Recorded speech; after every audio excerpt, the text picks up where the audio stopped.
Então, a gente quer agradecer a Padre João pelo convite.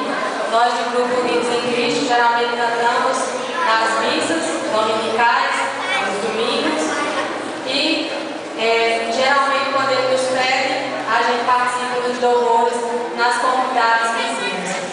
É com muita alegria que nós estamos aqui, que nosso Senhor Jesus Cristo e a nossa Mãe Maria possam abençoar essa cidade de Juazeiro, essa cidade tão devotada à nossa Mãe Maria e ao seu esposo São José. É isso?